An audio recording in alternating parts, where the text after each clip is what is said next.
কৃষ্ণ আমি পাঠৰ অংশলৈ আগবাঢ়িছো কৃষ্ণ 26 উদ্ধৱৰ পুনঃ কৃষ্ণ স্তুতি কটুকনে উদ্ধৱৰ হন্দুকৰ ভৈল চিতা আঞ্চলে মুচিলা ৰাখি মুকা নিশাকতে জন্তে ঘনে হৃদয়ত ঘদ কৰে কৃষ্ণৰ বিয়োগ দুখ অনন্তৰে ধৈৰ্য ধৰি কৰিলন্ত কীৰ্তঞ্জলি দণ্ডৱতে পৰি মহাবীৰ প্ৰেমৰ নাহিকে পাৰ কৰিলন্ত নমস্কাৰ কৃষ্ণৰ চৰণ উয়াকি আমি ব্যাখ্যা আগবঢ়াবলগীয়া গুৰুদেৱক জনালৈ সেৱা ভাগ অৰ্পণ কৰিছো কৃষ্ণ কৃষ্ণ হয় যে কি নহওক আমি সেৱা ধৰিছো আজি ভূপতি মথন সত্ৰৰ দেওবৰীয়া অনুষ্ঠান আপোনাৰ ভবাৰ চৰণত সেৱা জনাইছো আৰু আমি দায়িত্বভাগ পালন কৰিবৰ কাৰণে আগবাঢ়িছো কৃষ্ণ তোমাৰ চৰণ সেৱাৰ গোবিন্দ নাজানো একো পাই যিমতে সেৱাত ৰহিব কৰোনা হৰিতে হৰি জুৱাই যিমতে সেৱাত ৰহিব কৰোনা হৰিতে হৰি জুৱাই কৃষ্ণ কৃষ্ণ হৰি কৃষ্ণ কৃষ্ণ হয় কৃষ্ণ কৃষ্ণ বাপসকল আইসকল আপোনাৰ ভবাৰ চৰণত আমি পুনৰ সেৱা ধৰিছো আমাৰ পৰম ভক্তিমতী আই পল্লৱী গগৈ আইগৰাকী আমি সেৱা জনাইছো অতি সুন্দৰভাৱে আই পাঠ আৰম্ভ কৰিছে আজি শ্ৰীমদ ভাগৱত বৈকুণ্ঠৰ কল্পতৰু শাস্ত্ৰভাগী একাদশ স্কন্ধৰ উদ্ধৱ সংবাদৰ যি বিশেষ অংশ ইয়াতে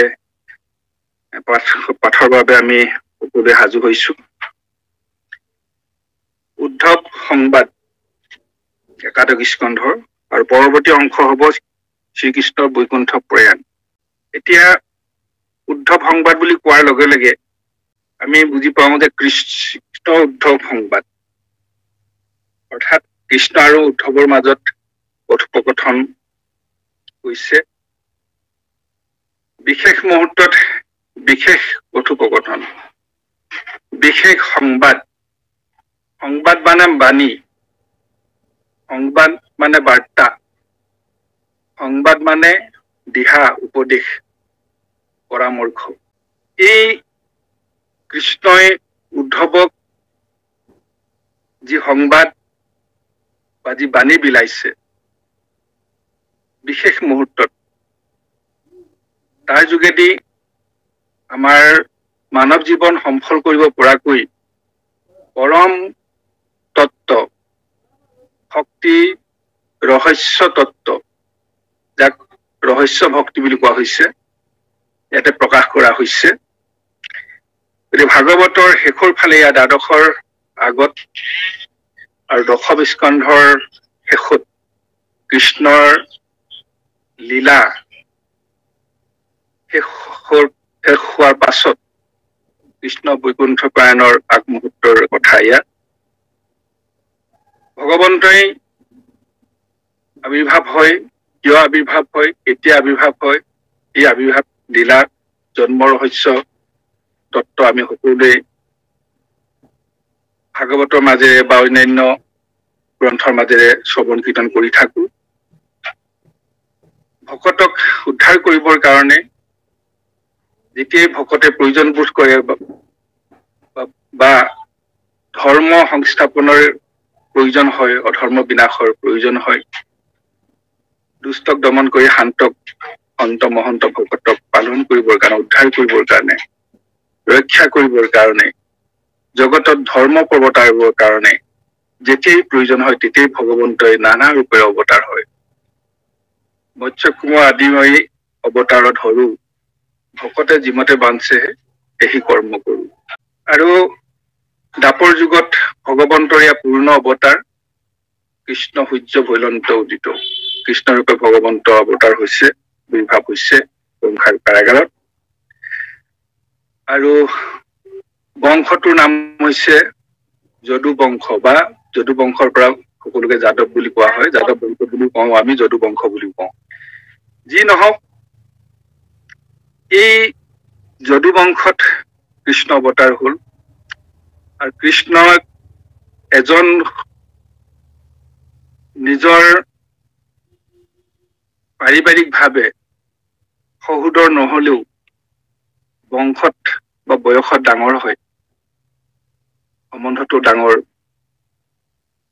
যাৰ নাম উদ্ধৱ। সেই উদ্ধৱে কৃষ্ণক শিশুকালৰ পৰা পাইছে, লগতে ডাঙৰ দীঘল হৈছে। কিন্তু ককাই ভাইৰ সম্পৰ্ক তেওঁলোকৰ মাজত নাই।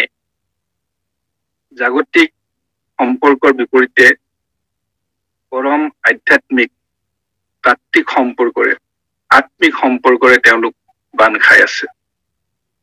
এজন ভকত আৰু আনজন হৈছে ভগৱান। উদ্ধৱে এইখিনি হৃদয়ংগম কৰিছিলে, জানিছিলে, সেইকাৰণে ভাতৃবোধ নকৰি ঈশ্বৰ জ্ঞান কৰি কৃষ্ণৰ লগত খাওঁতে শুওঁতে উঠোতে বহোতে উদ্ধৱ সদায় থাকে। আৰু ইমান প্ৰেম তেওঁলোকৰ মাজত, ইমান আত্মিকতা, ইমান সহৃদয়তা, ইজনে সিজনক এৰি থাকিব নোৱাৰে। আৰু ভগৱন্তৰ কাষত লগত উদ্ধৱে গা আৰু ছাঁ হৈ তেনেধৰণৰ দিন কটোৱাৰ পাছত কৃষ্ণ বিনে উদ্ধৱে একো নাজানে, একো বুজি নাপায়। কৃষ্ণৰ উচিষ্ট খাই ডাঙৰ দীঘল হৈছে, কৃষ্ণ পিন্ধা বস্ত্ৰ পিন্ধি ডাঙৰ দীঘল হৈছে, লগতে শুইছে, লগতে খাইছে, লগতে গা ধুইছে, একেই লগতে। সেই কৃষ্ণ ভগৱান। আৰু যেতিয়া সময় আহিল কৃষ্ণ বৈকুণ্ঠলৈ যোৱাৰ সময় আহিছে, ঋষি সাপ বা বিপ্ৰসাপৰ চলেৰে কৃষ্ণ বৈকুণ্ঠলৈ যোৱাৰ যাদৱ বীৰসকলক ধ্বংস কৰাৰ পৰিকল্পনা কৰা হৈছে। সকলোৱে গম পাইছে, দেৱতাসকলো গম পাইছে, ব্ৰহ্মা ৰুদ্ৰকে আদি কৰি সকলোৱে আহিছে যে কৃষ্ণ বৈকুণ্ঠ যেতিয়া ঋষি অভিশাপ ইতিমধ্যে লাভ কৰিছে যে কৃষ্ণ ইহলীলা সম্বৰণ কৰি অৰ্থাৎ মনুষ্য লীলা বিনাশ ঘটাই তেওঁ বৈকুণ্ঠলৈ অহাৰ সময় হৈছে। আৰু তাৰ আগে আগে সমস্ত যাদৱ কুলকে ধ্বংস কৰিব। গতিকে উদ্ধৱেও এই কথাখিনি মৰ্মে মৰ্মে উপলব্ধি কৰিছে। ঋষিমুনি সকলো আহিছে, আহি সকলোৱে দেৱতাসকল আহিছে, সকলোৱে সেই মুহূৰ্তত কৃষ্ণৰ গুণ গৰিমা বখানি সৃষ্টি স্থিতি প্ৰলয় অন্তকাৰী এই দেৱৰো দেৱ, পৰম দেৱ, নিৰ্গুণ ব্ৰহ্ম ভগৱন্ত কৃষ্ণ শেষ মুহূৰ্তত দৰ্শন লাভ কৰিছে, তেওঁক বন্দনা কৰিছে।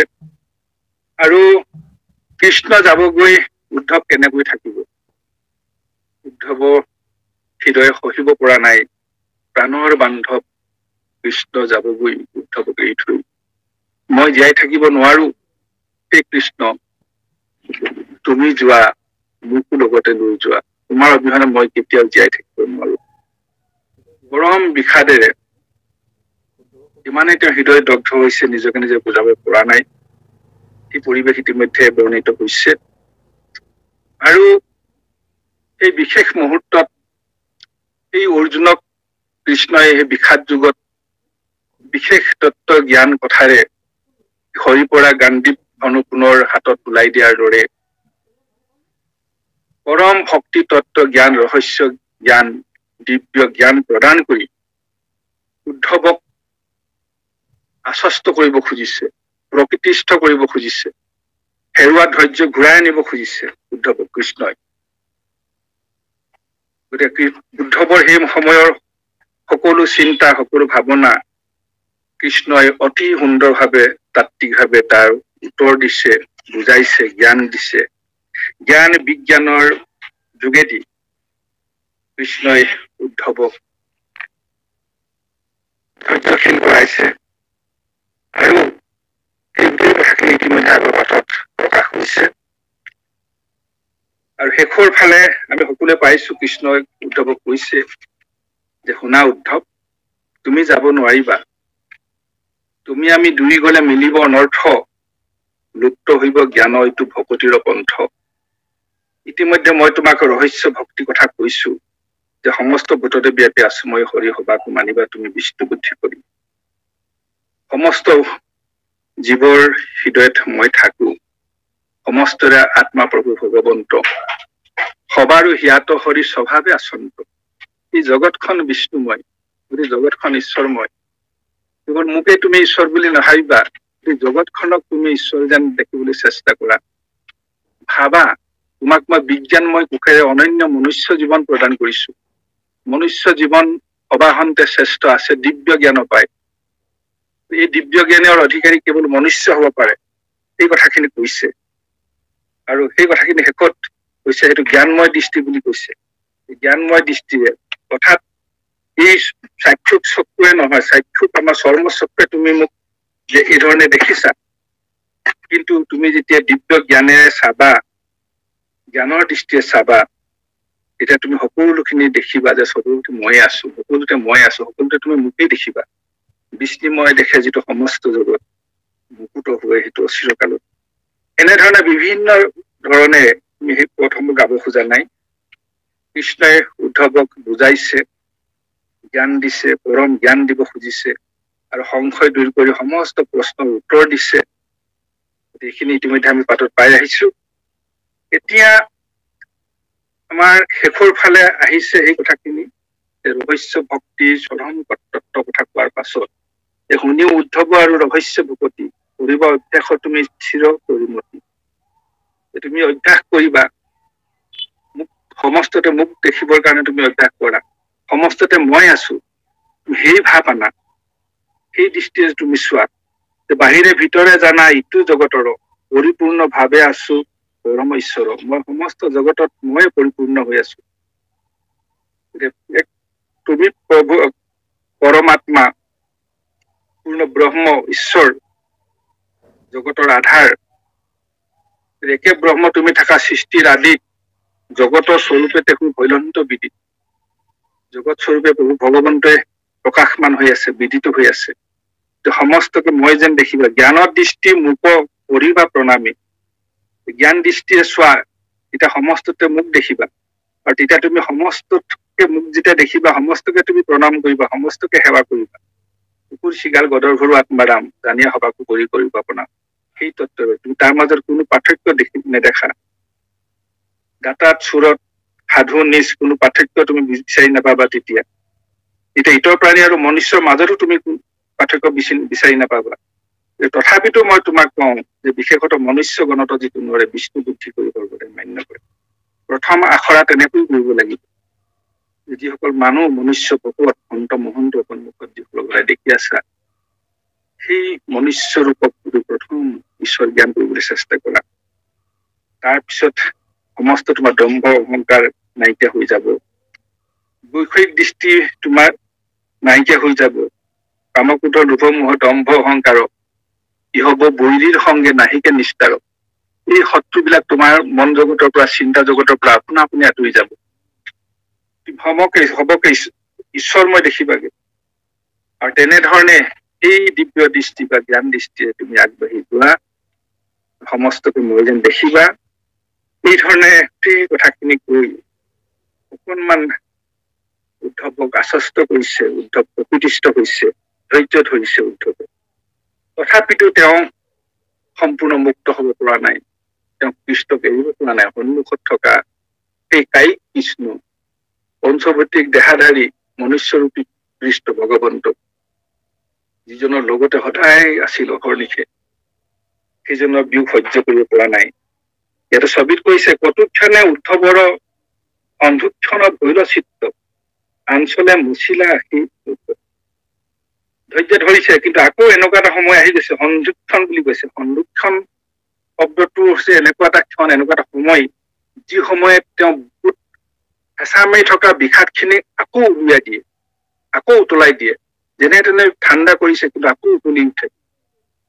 লুকাব খোজে, ঢাকিব খোজে, সেই বিষাদক যেন তেনে ঢাকিব পৰা নাই। সেইটো উদ্দীপন বুলি কয়, যাৰ যোগেদি কোনোবা এটা আবেগ, অনুভূতি, কিবা এটা উত্তেজনা উঠলি উঠে। সেইখন, সেই মুহূৰ্ত, সেই পৰিৱেশটো কৈছে সন্ধুক্ষণ। সেই চিত্ত, তেওঁ তেনেকুৱা মুহূৰ্তত তেওঁ চিত্তই কি হৈছে, ধৈৰ্য ধৰিব পৰা নাই। চকু পানী ওলাইছে, ৰাখিব পৰা নাই চকু পানী। আঞ্চলে মুচিলা আখিৰ মুখ, চকু আৰু মুখ কাপোৰ আগেৰে মুচিছে।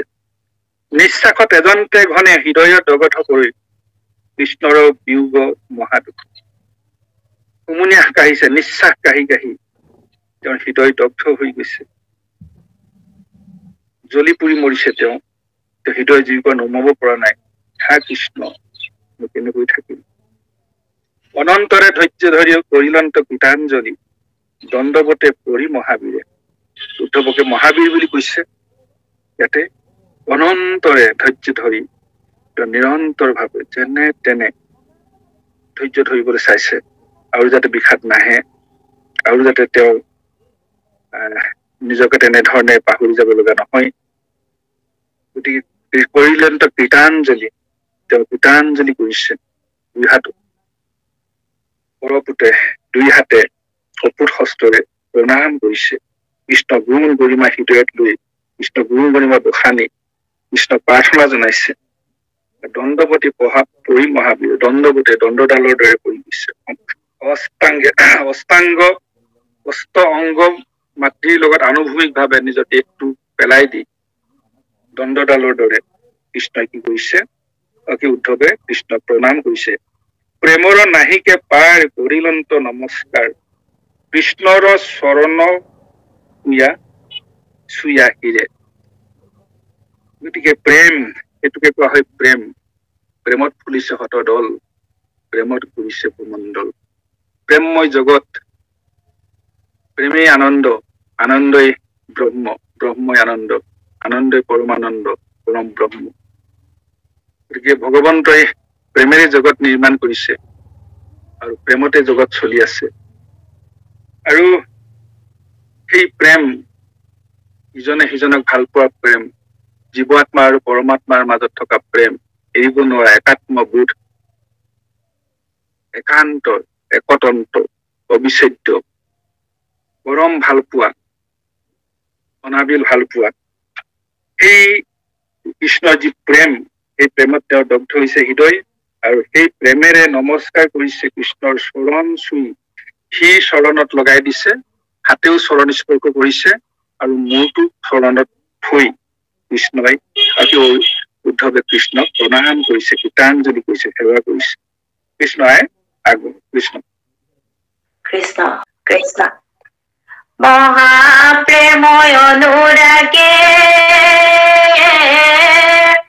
বিনাৱে কৃষ্ণৰ আগে, শুনা প্ৰভু জগত আধাৰ, তোমাৰে হে উপদেশে গুচিল নিশেষে আৱে মোৰ যত মোহয় অহংকাৰ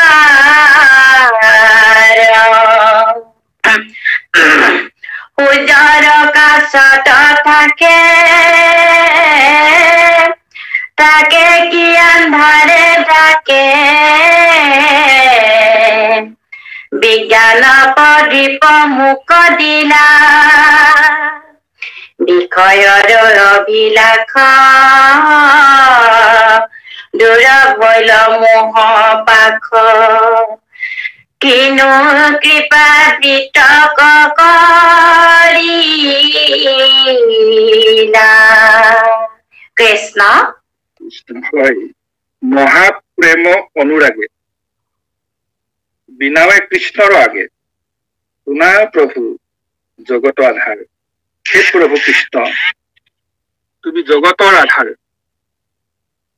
গোটেই জগতৰ তোমাৰ পৰা সৃষ্টি হৈছে তুমি জগত নিৰ্মাণ কৰিছা তুমি ৰজগুণে জগত সৃষ্টি কৰিছা ব্ৰহ্মা ৰূপ লৈ শতগুণে বিষ্ণু ৰূপ লৈ তুমি জগত পালন কৰিছা আৰু তমগুণে ৰুদ্ৰ ৰূপে তুমি সৃষ্টি সংসাৰিছা তমগুণে ৰুদ্ৰ ৰূপে সৃষ্টি সংসাৰ অন্ত তিনি গুণে তিনি মূৰ্তি একেই ভগৱন্ত হে প্ৰভু তুমি সমস্ত কৰি আছা গতিকে তুমি জগতৰ আধাৰ তোমাৰ পৰাই জগত নিৰ্মাণ হৈছে যাৰ পৰা জগত সৃষ্টি হয় যাৰ দ্বাৰা জগত পালিত হয় আৰু যাৰ দ্বাৰা যাৰ যোগেদি বিনাশ হয় আকৌ গৈ পেলাই বিনাশৰ অন্তত য'ত লয় হয় এই হৈছে ব্ৰহ্ম এই নিৰ্গুণ ব্ৰহ্ম এই পৰম ঈশ্বৰ জগতৰ আধাৰ জগত শেষ হৈ যাব তেওঁ থাকিব জগত শেষ হব ক'ত লীন হব প্ৰভু ভগৱন্তত লীন হব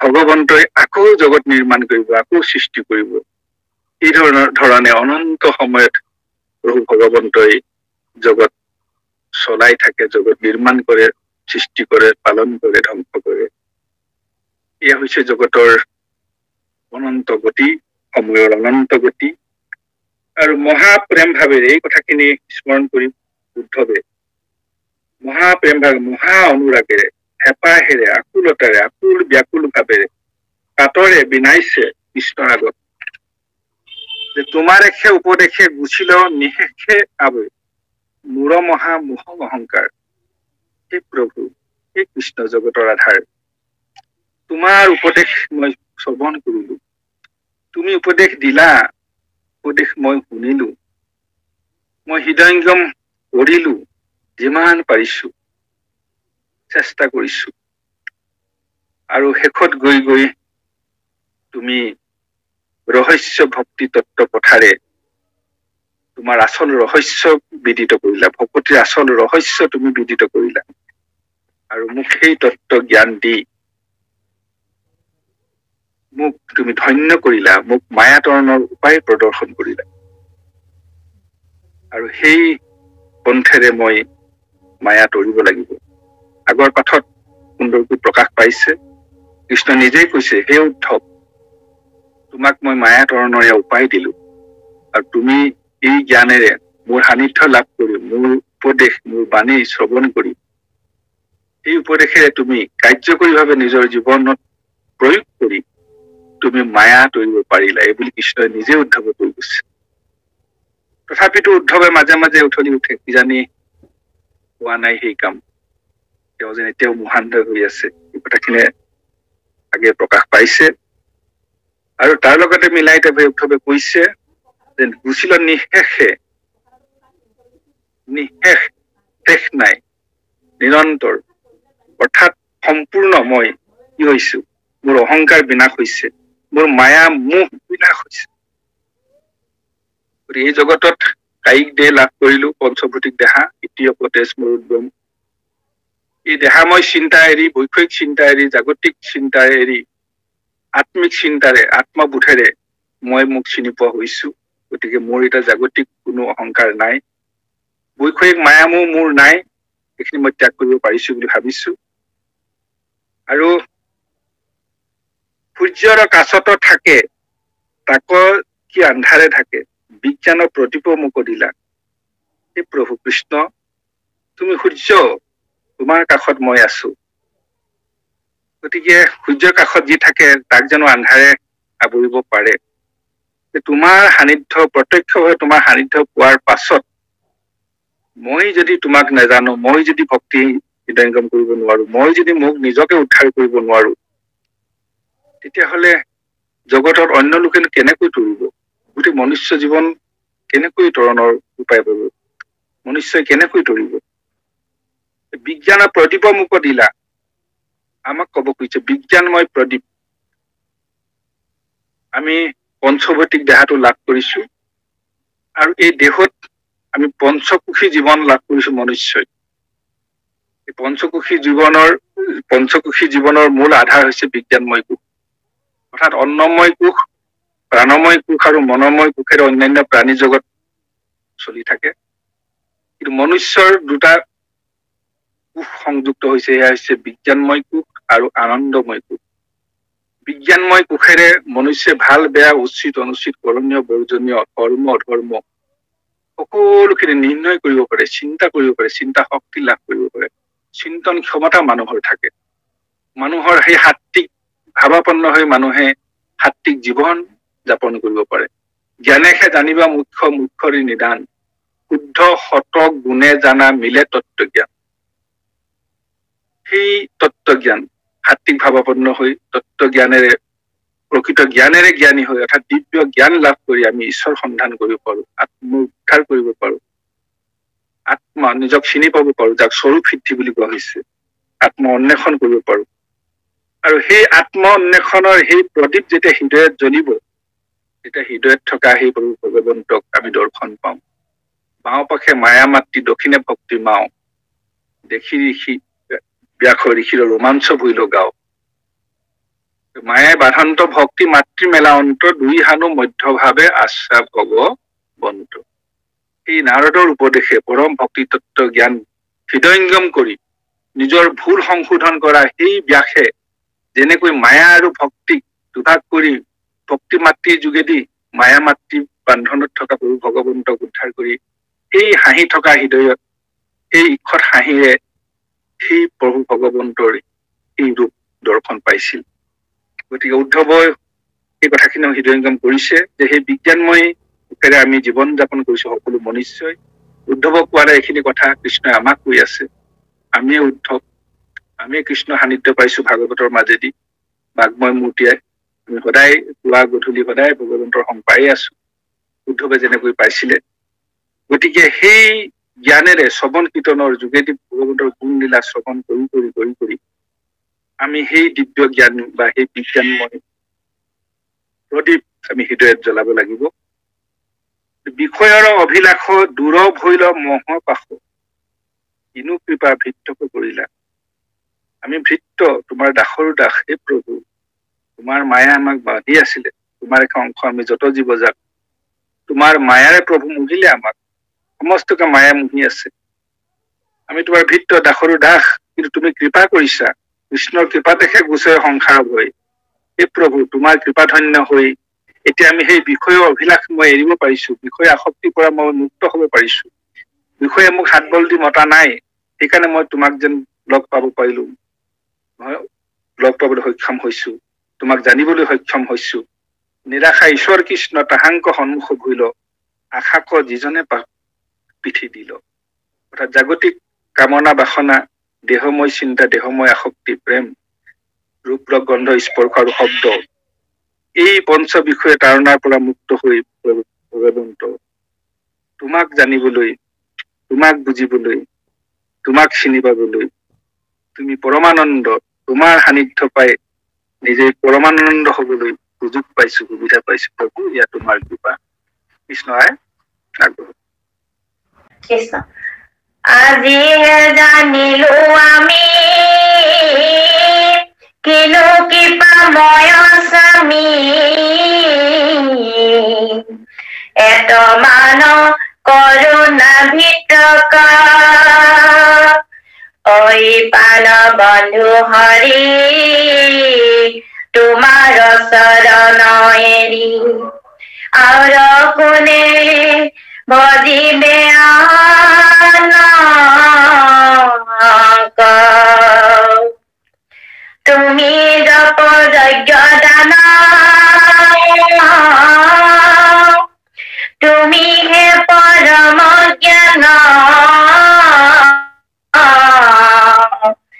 ঈশ্বৰ পুৰুষ সৰ্বসাক্ষী তথাপি তোমাক তেজি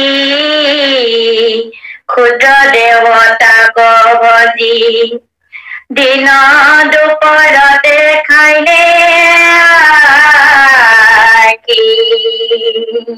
কৃষ্ণ কৃষ্ণ কৃষ্ণ কৃষ্ণ আজি সি জানিলো আমি কিনো কৃপাময় স্বামী এত মানে কৰোণা বৃত্তক মই আজি অনুভৱ কৰিছো মই মৰ্মময় মই উপলব্ধি কৰিছো হে প্ৰভু তোমাৰ কৃপা মই পাইছো তুমি মোক কৃপা কৰিছা মই তোমাৰ ভৃত্য দাসৰ দাস এই কথা মই জানিছো তুমি জগতৰ স্বামী জগতৰ গৰাকী তুমি কৃপাময় তুমি কৰোণাময় আৰু ইয়াৰ ভৃত্য কৃপা কৰিছা ঐ প্ৰাণৰ বন্ধু হৰি হে প্ৰভু তুমি মোক প্ৰাণৰ বন্ধু তুমি মোক প্ৰাণনাথ তুমি প্ৰাণৰ স্বামী তোমাৰ বিনা আমাৰ গত্যন্তৰ নাই তুমি এই জড়ৰ দেহটো চলাই আছা চৈতন্য শক্তি দি তুমি চলাই আছা কাষ্ঠ যেন থাকিব মাটিত পৰিয়া হেন দেহ আপোনাৰ বোলা কি লাগিয়া এই পচা কাঠডালৰ দৰে মৃত দেহটো মই মোৰ বুলি ভাবিলে জানো হব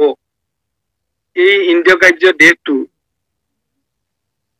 24 তত্বৰ দেহটো দেখাত সত্য হয় কিন্তু তুমিহে সত্য কৰি ৰাখিছা কাৰণ তুমি হৃদিষ্ঠিত হৈ আছা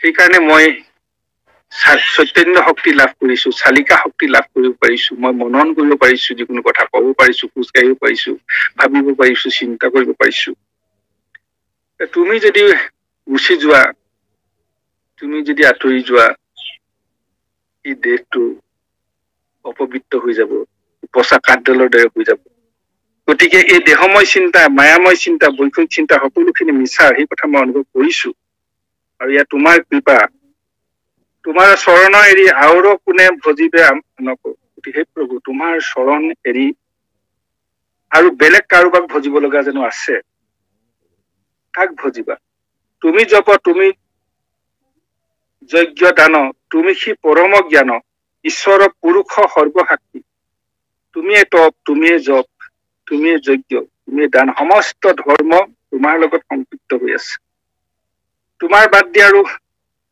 একো ধৰ্ম থাকিব নোৱাৰে সমস্ত ধৰ্মই তোমাৰ কথা কয় সমস্ত শাস্ত্ৰৰ এহি তত্ত্ব মৰ্ম হৰিতুষ্ট সন্ত জাত তাকে বোলে ধৰ্ম এই কথা মই অনুভৱ কৰিছো প্ৰভু তুমি সি পৰম জ্ঞান তোমাক জনাটোৱে আচল জ্ঞান তোমাক যদি জানিব পৰা নাই তোমাক যদি আমি ভাবিব পৰা নাই তোমাৰ প্ৰতি যদি ৰতি প্ৰীতি অহা নাই তেতিয়াহ'লে মোৰ জানো সেয়া জ্ঞান হৈছে মোৰ জানো সেয়া বিদ্যা হৈছে নহয় জাত সন্তে মতি অতি উপজে কৃষ্ণত তাহাক বুলয় বিদ্যা জানা হাৰতত্ব শাস্ত্ৰৰ বাণী এয়া পৰম জ্ঞান যি জ্ঞানৰ যোগেদি যি বিদ্যাৰ যোগেদি কৃষ্ণৰ প্ৰতি ৰতি প্ৰীতি জন্মে কৃষ্ণৰ প্ৰতি ভক্তিৰ সৃষ্টি হয় অৰ্থাৎ কৃষ্ণৰ ভক্তি জ্ঞানেই পৰম জ্ঞান ঈশ্বৰ পুৰুষ সৰ্বসাক্ষী হে প্ৰভু তুমি সৰ্বসাক্ষী তুমি সকলো জানা সকলো তোমাৰ পৰাই হৈছে তথাপি তোমাক তেজৈ শুদ্ধ দেৱতাক ভোজৈ দিনত দুপৰতে খাইলো আখি হে প্ৰভু আমাৰ মাজত এতিয়াও বহু লোক আছে মনুষ্য জীৱন লাভ কৰিছে কিন্তু সকলোৱে তোমাক জনা নাই চকু থাকিও অন্ধ বুলি কৈছে দিনতে আন্ধাৰ দেখিছে চকু আছে কিন্তু নেদেখে অন্ধ গতিকে সেইসকলে ক্ষুদ্ৰ দেৱতা পূজা কৰে অন্যান্য দেৱ দেৱতাক পূজা অৰ্চনা কৰে বিষয় ভোগৰ কাৰণে সুখৰ কাৰণে ধনং দেহি পুত্ৰং দেহি ঐশ্বৰ্য বিভূতিৰ কাৰণে বিভিন্ন দেৱ দেৱতা ঈশ্বৰ তত্ত্ব বুজি নাপায় তোমাক নাজানে সেইসকলেনো কেনেকৈ তৰিব প্ৰভু সেইসকলৰে কি বুলি কৈছে দিনৰ দুপৰতে খাইলে আখি আখি মানে চকু নিজৰ চকু নিজে খাইছে চকু থাকিও তেওঁলোক অন্ধ খালত ভৰি দিছে অবাতে গৈছে গতিকে অন্য দেৱ দেৱতা পূজা কৰি লাভ নাই গছৰ গুৰিত পানী দিলে ডালপাত সকলোৱে পায় বৃক্ষৰ মূলতো যেন দিলে আনি জল টিপিটি হৈ তাৰ পত্ৰ পুষ্প এই কথাত বহু মানুহে এতিয়াও নাজানে কৃষ্ণক পুজিলে পূজা সমস্তৰে হয় পৃথকে পুজিলে পূজা কেহু নাপাব এই কথা সকলোৱে নাজানে গতিকে এইখিনি কথা হৃদয়ংগম কৰিব লাগিব উদ্ধৱে যিখিনি হৃদয়ংগম কৰিছে আৰু হৃদয়ংগম কৰি তেওঁ কৃষ্ণৰ চৰণত সম্পূৰ্ণ হৰণলৈ মন সমৰ্পণ কৰিছে কৃষ্ণ আগবঢ়াব কৃষ্ণ নমো যোগেশ্বৰ স্বামী তজো নিজ ভিতমি হেন শিক্ষা দিলা মোক মনে মুখ্য অৱস্থাটো মতি তোমাৰ চৰণে ৰতি নেৰে যেন নাথ সৰ্বক্ষণে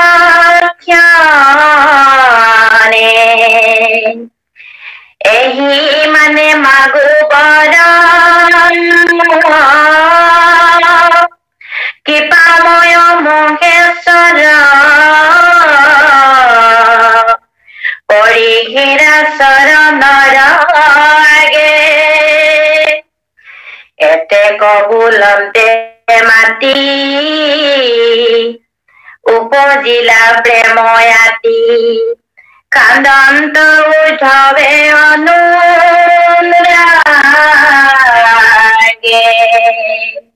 কৃষ্ণ সেৱা জনাইছো প্ৰভু কৃষ্ণ উদ্ধৱে পুনৰ প্ৰভু ভগৱন্তক বন্দনা কৰি কৰি নমস্কাৰ কৰিছে প্ৰণাম কৰিছে নমো যোগেশ্বৰ স্বামী তজু নিজ ভৃত্য আমি এই প্ৰভু ভগৱন্ত তুমি জগতৰ স্বামী তুমি যোগেশ্বৰ তোমাতকৈ আৰু কোন আছে ওপৰত তোমাতকৈ পূজ্য দেৱতাৰ কোনোবা থাকিব পাৰে নেকি সমস্ত ধৰ্মপন্থৰ গৰাকী তুমিয়েই সমস্ত ধৰ্মই তোমাৰ কথাকে কয় নেজানি মহজনে বিভিন্ন দেৱ দেৱতা পূজা কৰে বিভিন্ন দেৱ দেৱতাক যাগ যজ্ঞ পূজা বুলিয়ে অৰ্চনা কৰে বন্দনা কৰে কিন্তু মই অনুভৱ কৰিছো এই কথাখিনি আৰু সেই শিক্ষা মোক দিলা ইতিমধ্যে আগতে এই কথাখিনি ওলাইছে যে উদ্ধৱে প্ৰশ্ন কৰিছে যে বেদে এক কৃষ্ণ কথা কয় এখন সৎ এজনে সত্য সনাতন কিন্তু বিপ্ৰ বহুধা বনন্তি কিয় সেই তেনেকুৱা হয় সেই প্ৰশ্ন উত্তৰো কৃষ্ণ উদ্ধৱক দিছে যে একে বেদে এক ঈশ্বৰৰ কথা কোৱাৰ পাছতো কিয় অনেক দেৱ দেৱতা পূজা কৰি বিভিন্ন শাস্ত্ৰবিলাকে আজি মানুহক বিভ্ৰান্ত কৰিলে সেই উত্তৰ দিছে যে যাৰ যেন মতি কৰে বেদ ব্যাখ্যান নিজৰ অৰ্থ ভকতিক তেজি বুজে আন আচল ভক্তি তত্ত্বটো নুবুজি সেই বিপ্ৰ সমাজে সেই ঋষিমুনিসকলে সেই বেদৰ পাছত বিভিন্ন সময়ত সেই সাধকসকলে নিজৰ নিজৰ মতি অনুসৰি চিন্তা অনুসৰি নিজৰ নিজৰ ধৰণে ব্যাখ্যা কৰি বিভিন্ন দেৱ দেৱতাক পূজা অৰ্চনাৰ বিধি প্ৰণয়ন কৰি সেই হাৰ নহয় আচল হাৰ হৈছে কি একংশত বিপ্ৰ বহুধা বৰন্তি এক দেৱ এক সেৱ এক বিনে নাই কিয় বেদৰ মূল ৰহস্য তত্ত্ব হৈছে কি কৃষ্ণ ভক্তি আনযত হবে মিছা ভক্তিৰ অভাৱে ভকতি কৰিব লাগে কাক ভকতি কৰিব লাগে কৃষ্ণক কৃষ্ণস্তু ভগৱান স্বয়ং এক ঈশ্বৰক ভক্তি কৰিব লাগে আৰু কেনেকৈ ভকতি কৰিব লাগে হৰিনামে হৰিনামে হৰিনামে গতি হৰিনামে ভকতৰ কেৱলে ভকত মাধৱ পুৰুষে অতি চমুকে তত্ত্ব কৰি দিল এই কথাখিনি তেওঁ স্মৰণ কৰিছে উদ্ধৱে কিয় স্মৰণ কৰিছে হে প্ৰভু এই তত্ত্ব জ্ঞান মই তোমাৰ পৰা লাভ কৰিম তুমি মোক এই ৰহস্য ভক্তি তত্ত্ব জ্ঞান দিলা আৰু মোক উদ্ধাৰ হবৰ কাৰণে তুমি এই পথ প্ৰদৰ্শন কৰিলা তুমি কৃপা কৰি মোক এই তত্ত্ব জ্ঞান দিলা প্ৰভু তুমি কিমান কৃপাময় কিমান কৰুণাময় মুখ্য অৱস্থাটো মতি তোমাৰ চৰণে ৰতি নেৰৈ যেন মাথ সৰ্বেক্ষণে মুখ্য অৱস্থাত অৰ্থাৎ মুখ্য মানে মুক্তিপ্ৰাপ্ত যিসকল মুক্তিপ্ৰাপ্ত নৰদেহ হওক সনাতন সনত কুমাৰ আনন্দ চাৰিসিদ্ধই হওক যিসকল চিৰমুক্ত যিসকলক কেতিয়াও মায়াৰ বিষয়া বান্ধিব নোৱাৰে সেই মুক্তি পোৱাৰ পিছত আৰু কি লাগে কিন্তু সেই মুক্ত সকলেও তোমাৰ নাম গুণ গাই তোমাৰ চৰণত ৰতি প্ৰীতি কৰি সৰ্বদাই তোমাক ভক্তি কৰি থাকে কাৰণ তোমাৰ ভকতি সমান সুখ একো নাই ভকতি সমান আনন্দ একো নাই ভকতিৰ ফল ভকতিহে মাত্ৰ জানিবা এহি নিশ্চয় এহি পৰমাৰ্থ উদ্ধৱৰ আগে কহিলা কৃষ্ণ কৃপাময় উদ্ধৱৰ আগত কৃষ্ণই কোৱা তত্ত্বৰ মূল হাৰ এয়াই যে ভকতি হাৰ বস্তু আৰু ভকতি মানে কি ভকতিয়ে মুক্তি নিবিচাৰে মুক্তি বাঞ্ছা কৰি ভকতে ভকতি নকৰে কাৰণ ভকতি নিজেই ৰসময় ভকতি ৰসেই আছে ভকতিৰ স্বাদ জানিয়া পাছত কামনাকো পৰিহৰে ভকতিক মাত্ৰ বাঞ্ছিয়া মনত নিষ্কাম ভকতি কৰে ভকতিৰ যিটো সোৱাদ ভকতিৰ যিটো ৰস ভকতিৰ যিটো প্ৰেম এই প্ৰেম পোৱাৰ পিছত আৰু মুক্তি বাঞ্ছা নাথাকে ভকতি ৰসাল ৰসময় ভকতি এহু ৰস মাধৱ মূৰ্খমতি গাৱায় ই ৰস সেই ৰস মুক্তিত নিষ্পৃহ যিটো সেহি ভকত কম নমো ৰসময় ভাৱ মধুৰ ভকতি ৰসময় ভক্তি ৰসযুক্ত ভকতি সেই ভকতিৰ সোৱাদ গতিকে সেই কথা ইয়াতে প্ৰকাশ হৈছে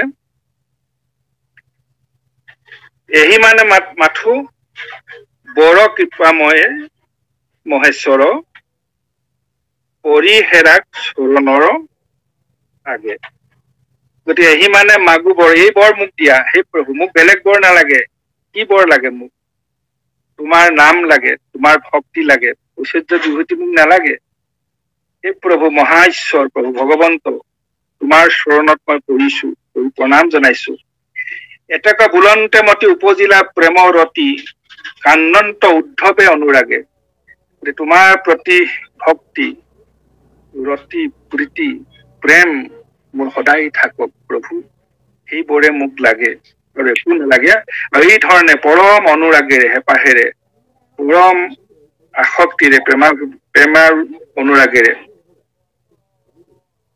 উদ্ধৱে কৃষ্ণৰ চৰণত পৰি পৰি কান্দিছে কৃষ্ণ আৰু শুনিয়া বিনয় বাণী বলিলন্ত চক্ৰপাণি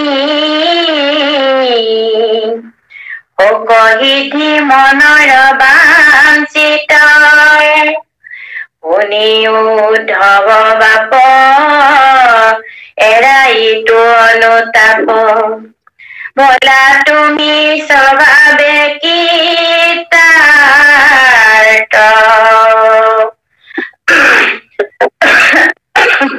কিন্তু ব্যৱহাৰ কৰি মোৰ আজ্ঞা শিৰে ধৰি বদৰিকা শ্ৰম কজায়ু কৰে গংগাত কৰিয়া স্থান জপিবা আমাৰ নাম সদায় স্মৰিবা মনে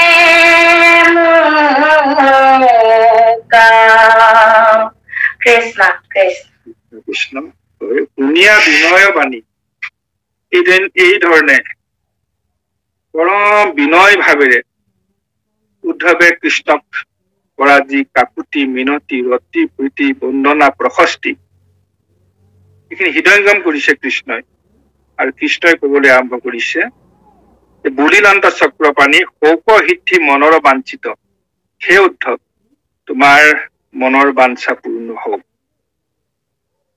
শুনি উদ্ধৱ বাপ এৰাই ইটো অনুতাপ ভৈলা যে স্বভাৱে কৃতকৃত সেই উদ্ধৱ বাপ বুলি সম্বোধন কৰিছে উদ্ধৱ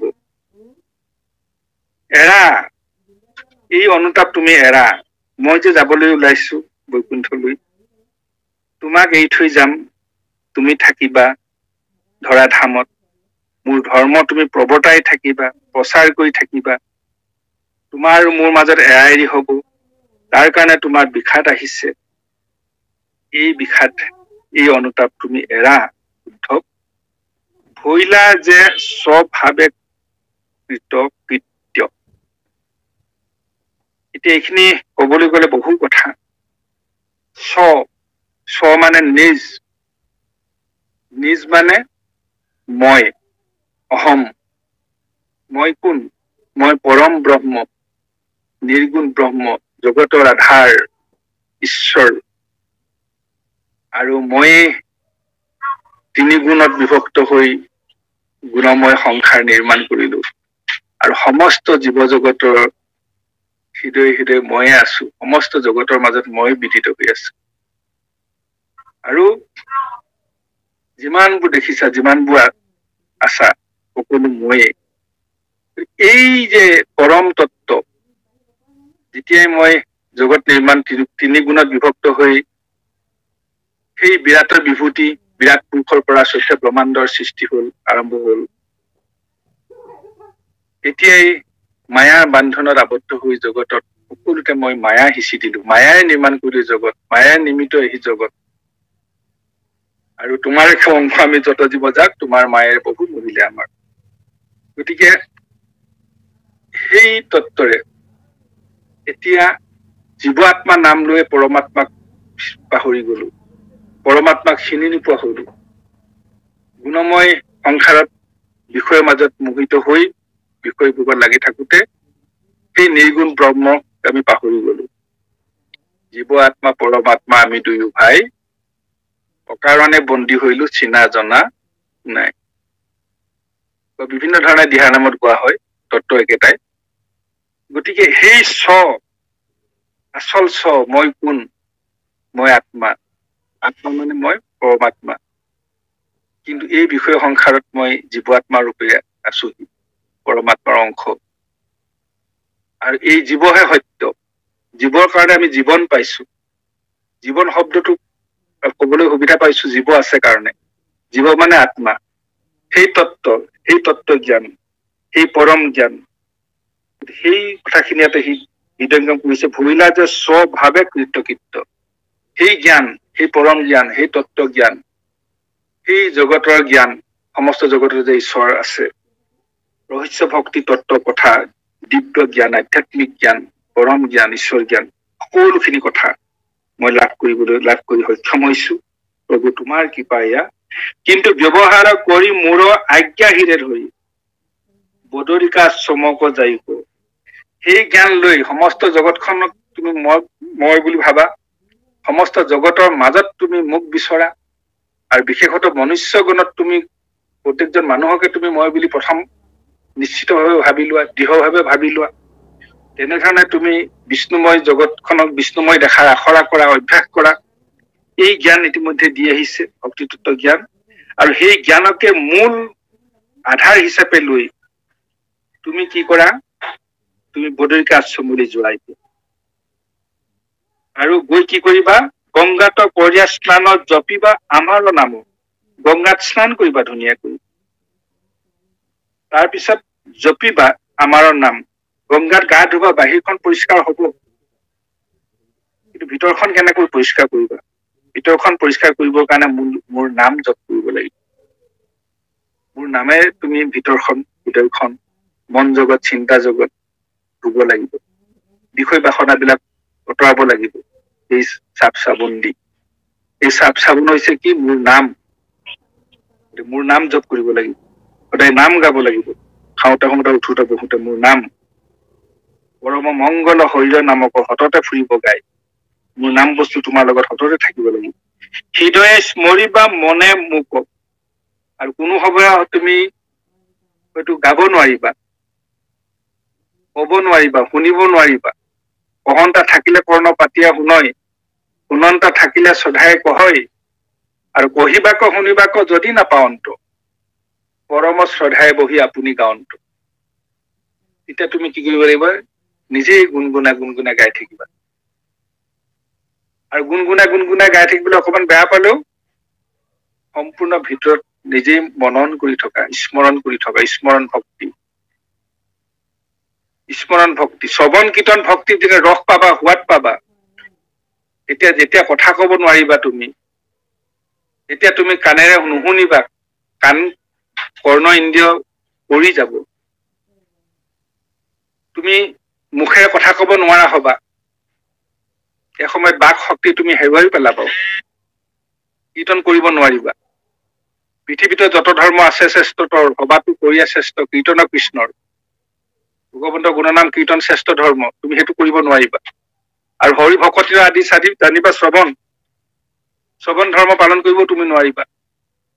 তেতিয়া তুমি স্মৰণ ধৰ্ম, স্মৰণ ভক্তি তোমাৰ লগত থাকিব।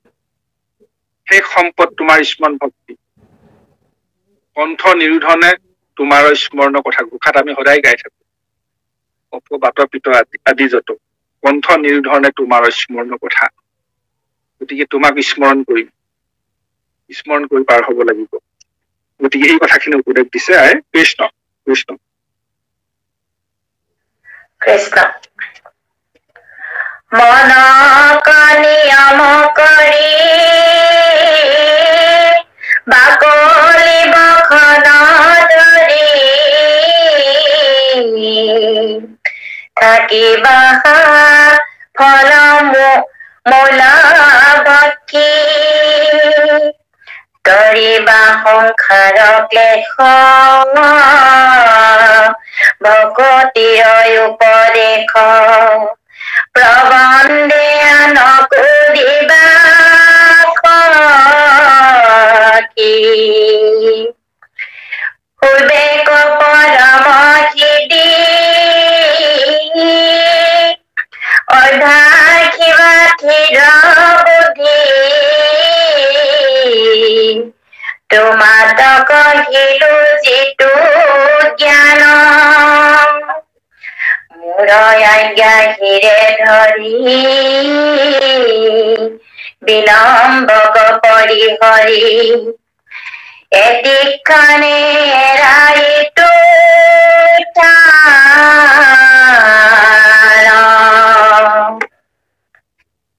হয় কৃষ্ণ। অতি সুন্দৰ।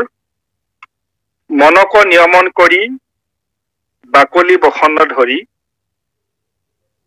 থাকিবাহা ফলমূল ভক্ষী।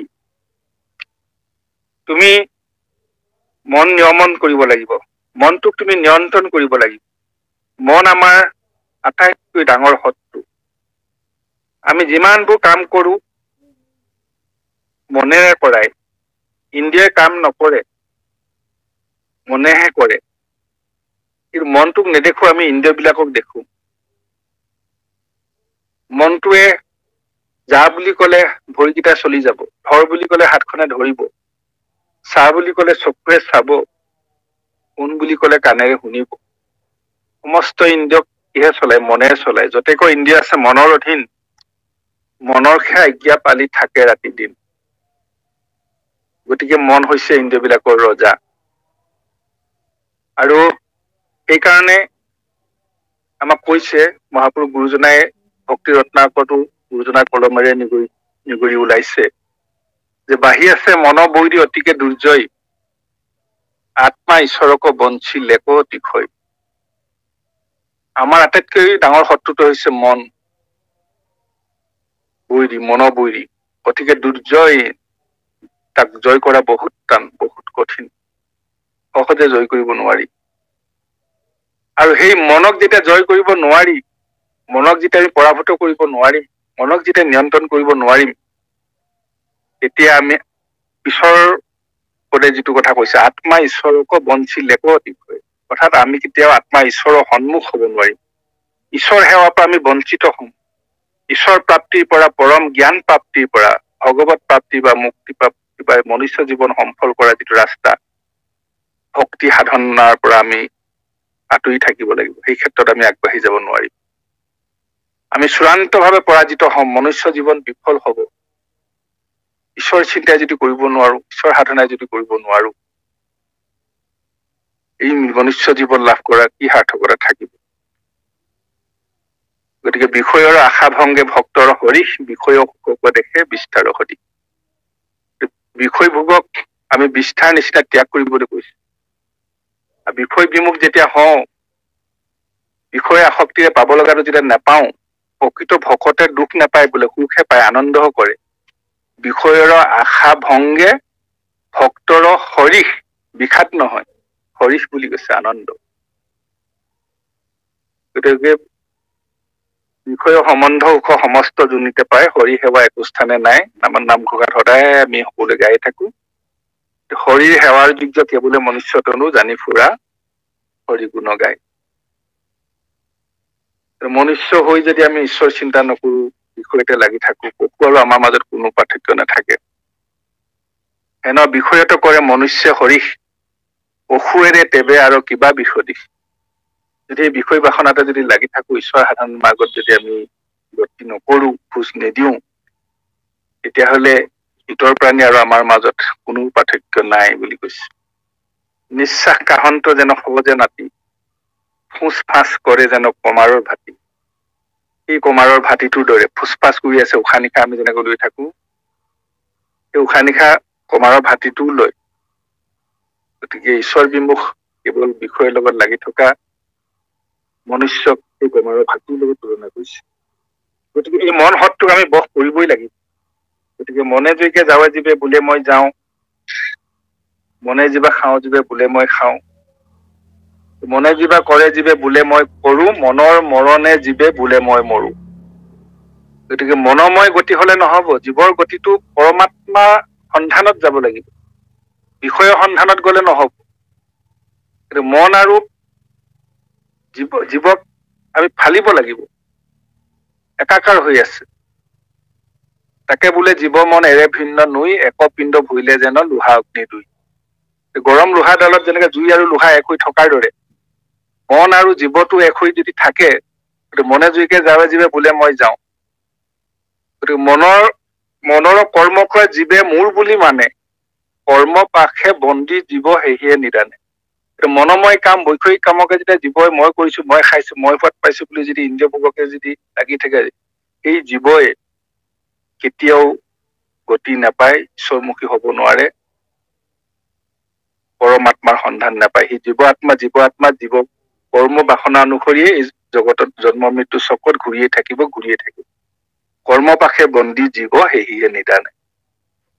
গতিকে সেই কথাখিনি সোঁৱৰাই দিছে ইয়াতে আমাক অতি সুন্দৰকৈ, যে সেই মনক আমি দমন কৰিব লাগিব। অৰ্জুনক কৃষ্ণই কৈছিল যে তোমাৰ সন্মুখত থকা এইসকলতো শত্ৰু হয়েই, কিন্তু আচল শত্ৰুবোৰ তোমাৰ ভিতৰত আছে। কোনবিলাক শত্ৰু? তোমাৰ ইন্দ্ৰিয়বোৰ। সেই ইন্দ্ৰিয়বিলাকে সদায় বিষয়মুখী হৈ আত্মা বিমুখ হৈ পেলাই তোমাক বিষয়লৈ ঠেলি আছে, অৰ্থাৎ তুমি তাৰ পৰা উদ্ধাৰ নাপাবা। বাহিৰৰ শত্ৰুক বস কৰিলে নহব, ভিতৰৰ শত্ৰুকো তুমি বস কৰিব লাগিব। গোটেই তত্ত্ব জ্ঞান দিয়াৰ পিছত অৰ্জুনৰ সংশয় হৈ গল, হয়তো আকৌ সেই প্ৰভু কৃষ্ণ, ইন্দ্ৰিয় ইমান শক্তি নে? কৃষ্ণই কৈছে যে ভকত, মুক্ত, ঋষি, মুনি, সিদ্ধ, সন্ত এই সকলোৱে কোনেও এই ইন্দ্ৰিয়ক সহজে বস কৰিব নোৱাৰে। ইন্দ্ৰিয়ক জয় কৰাটো বৰ টান, মনক জয় কৰাটো বৰ টান। এতিয়া সংশয় মিলি গল অৰ্জুনৰ, যে কি হব তেতিয়াহলে, কেনেকৈ মই তৰিব পাৰিম, কেনেকৈ মই ইন্দ্ৰিয়ক বস কৰিব পাৰিম, মই মনক বস কৰিব পাৰিম। তেতিয়া কৃষ্ণই অৰ্জুনক কৈছিল যে হে নহনি, কৃষ্ণে বোলে শুনাসখী ধনঞ্জয়, শুনাসখী নকৰিবা ভয়, অভ্যাসতে ইন্দ্ৰিয় বৈশ্য আপুনি হয়। যে তুমি ভয় নকৰিবা অৰ্জুন, তুমি ইন্দ্ৰিয়বিলাকক বস কৰিবৰ কাৰণে বহুত কষ্ট কৰিব নালাগে, ইমান চিন্তা কৰিব নালাগে। তুমি যেতিয়া অভ্যাস কৰি থাকিবা, অভ্যাস কৰোতে কৰোতে লাহে লাহে ইন্দ্ৰিয়বিলাক আপোনা আপুনি বস হৈ যাব। সেই অভ্যাস ক'ত হব? সৎসংগত। সেই অভ্যাস ক'ত হব? ভকতৰ সংগত, সন্তৰ সংগত, সুবাসনা। সন্ত ভকতৰ সংগত লৈ ঈশ্বৰৰ গুণানুকীৰ্তন যেতিয়া সদায় কৰি থাকিবা, শ্ৰৱণ কীৰ্তন কৰি থাকিবা, নাম বস্তু প্ৰকাশ হৈ থাকিব।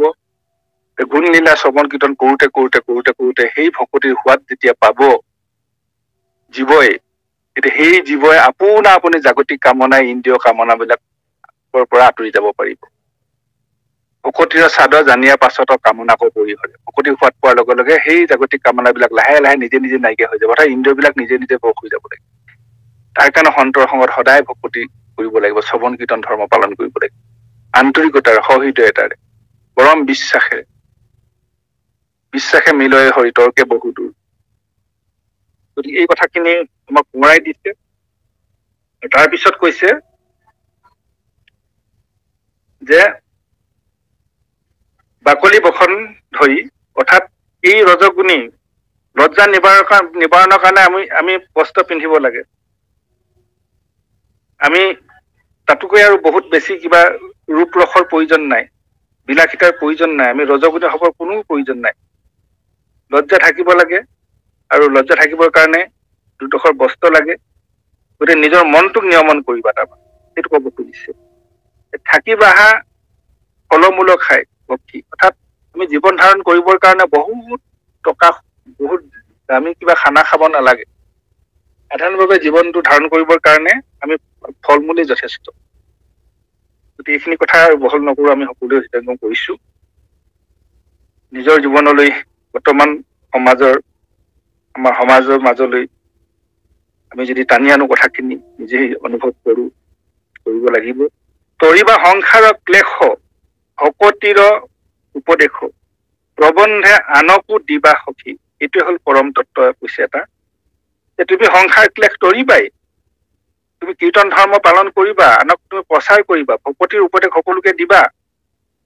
প্ৰবন্ধে আনকো দিবা সখী যত্ন কৰি আন্তৰিকতাৰে শ্ৰদ্ধাৰে প্ৰযত্নৰে কষ্টৰে তুমি নিজে দায়িত্ব বুলি ভাবি ল'বা সেইটো কৰ্তব্য বুলি ভাবি ল'বা তাৰ কাৰণে তুমি ত্যাগ কৰিব লাগিব অকমান কষ্ট কৰিব লাগিব যত্ন কৰিব লাগিব কি কৰিবৰ কাৰণে আনক জ্ঞান দিবৰ কাৰণে ভকতি জ্ঞান দিবৰ কাৰণে কেৱল তুমি কীৰ্তন কৰি শ্ৰৱণ কৰি তুমি নিজে তৰিলে নহব জগতক তৰাব লাগিব হৰি যেন অতি কৃপাময় ভক্ত গুৰুজনো হেহি নয় দুইজনৰ এক শৰীৰত্ব মাত্ৰ ভিন্ন কৃপা ৰখে যুক্ত হৈয়া চিত্ত লোকৰ হিতক চিন্তি নিত নিজ গুণে তুষ্ট দুয়ো অহংকাৰহীন মহাপুৰুষ মাধৱদেৱে ঘোষাত লিখি থৈ গৈছে এয়া সন্তৰ ধৰ্ম ভকতৰ ধৰ্ম হৰি যেন অতি কৃপাময় ভগৱান যেনেকৈ কৃপাময় কৰুণাময় ভক্ত গুৰুজনো হেৰি নহয় ভক্ত গুৰুসকলক তেনে সমান মৰ্যাদা দি গৈছে আৰু সেই গুৰু উপদেশ কি শাস্ত্ৰ গুৰু হবে শিষ্যক কৃপাই ভাল উপদেশ দিব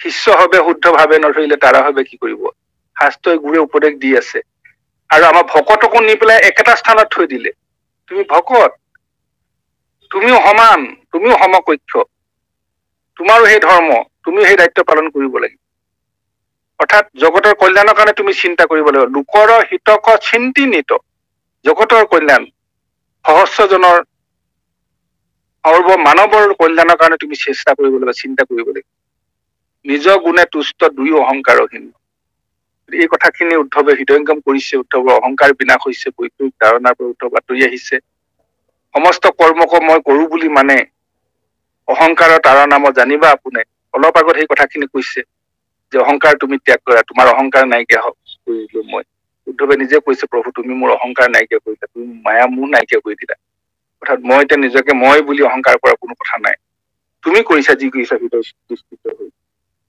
গতিকে এই কথাখিনি উদ্ধৱে হৃদয়ংগম কৰিছে এইখিনি স্মৰণ কৰি কৰি কৃষ্ণৰ গুণ কৃষ্ণৰ পৰা যিখিনি জ্ঞান লাভ কৰিলে ভক্তি তত্ত্বৰ ৰহস্য তত্ত্ব লাভ কৰিলে এই কথাখিনি পুনৰ স্মৰণ কৰিছে তেওঁ ৰোমন্থন কৰিছে ৰোমন্থন কৰি তেওঁৰ হৃদয় দগ্ধ হৈছে তাৰপিছত কি বুলি কৈছে যে হুইবেক পৰম সিদ্ধি অভ্যাসী বা স্থিৰ বুদ্ধি তোমাতো কহিলো ইটো জ্ঞান তুমি স্থিৰ হোৱা তোমাৰ সমস্ত কাৰ্য সিদ্ধি হবই তুমি লক্ষ্যত গুচি গলা আৰু তোমাৰ লক্ষ্য সিদ্ধি হব তোমাৰ নিৰ্বাণ হব তুমি পুনৰ মোৰ ওচৰলৈ আহিব পাৰিবা এইখিনি কৈছে যে হৰি স্বৰ্ণত শৰণ ললো এই হৰি নাৰায়ণ মানৱী জনম সফল কৰিলো এই নাৰায়ণ এই উদ্ধৱৰ জীৱন সাৰ্থক হব সফল হব সিদ্ধি লাভ কৰিব আৰু লগে লগে কৈছে তুমি এইখিনি স্থিৰ ভাৱে থাকি তোমাৰ সেই জ্ঞান সেই দৃঢ়তা স্থিৰ কৰি তুমি সেই অভ্যাসেৰে তুমি জগতত মোৰ ধৰ্ম প্ৰৱৰ্তন কৰিব লাগিব প্ৰচাৰ কৰিব লাগিব প্ৰভুপাত কহিলো তত্ত্ব জ্ঞান এই জ্ঞান তোমাক কলো ইতিমধ্যে আগতে এই কথাখিনি কৈছে গতিকে মূৰৰ আজ্ঞা হিৰে ধৰি বিলম্বক পৰিহৰি এতিক্ষণে এৰাইটো থানো। এই দ্বাৰকা নগৰ তুমি ত্যাগ কৰা, তুমি ইয়াৰ পৰা যোৱা। এই দ্বাৰকা নগৰখন বেছি দিন নাথাকে, মই যোৱাৰ লগে লগে এইখন সাগৰত ডুব যাব আৰু পৃথিৱীত অনাচাৰে ভৰি পৰিব। ধৰ্ম প্ৰৱৰ্তি তুমি জগতত ধৰ্ম বিলাব লাগিব। গতিকে এই কাম তোমাক দায়িত্ব দিলো আৰু সদ্যহতে তুমি এতিয়া যোৱা, বদৰিকাশ্ৰমলৈ যোৱা। এই কথাখিনি আগৰ পাঠত আমাক ইতিমধ্যে কৈ আহিছে যে মোৰ আজ্ঞা সেয়া, তুমি শিৰত লোৱা আৰু তুমি দেৰি নকৰিবা, বিলম্বক পৰিহৰি, বিলম্ব নকৰিবা, বিলম্বৰ পৰিহাৰ কৰি অৰ্থাৎ দেৰি নকৰি এতিক্ষণে এতিয়াই তুমি এই স্থান এৰা, এই স্থান ত্যাগ কৰা। যি কি নহওক, এই ধৰণে কৃষ্ণ উদ্ধৱ সংবাদৰ আজি ছবি অংশ সমাপ্ত হৈছে। ইয়াৰ পিছত দুলৰী অংশ আহিব, তাৰপিছত পুনৰ ছবি, পুনৰ আমাৰ পৰৱৰ্তী পদা অংশৰে বিভিন্ন ধৰণে আমাক দিহা দিব। কৃষ্ণ বৈকুণ্ঠ প্ৰয়াণলৈকে উদ্ধৱ কলৈ যাবগৈ, কেনেকৈ যাব, কাক ক'ত কাক লগ পাব, কি কৰিব, গোটেই কথাখিনি আৰু শেষত কৃষ্ণ বৈকুণ্ঠ প্ৰয়াণ হব। আমাৰ পাঠে পৰৱৰ্তী সময়ত সকলোখিনি কথা আমাক কব, আমি সকলো হৃদয়ংগম কৰিম। গতিকে সবাৰ চৰণত সেৱা ধৰিছো। সময় হৈছে, কৃষ্ণ আই দোহাৰি দিব ইয়াতে। কৃষ্ণ কৃষ্ণ।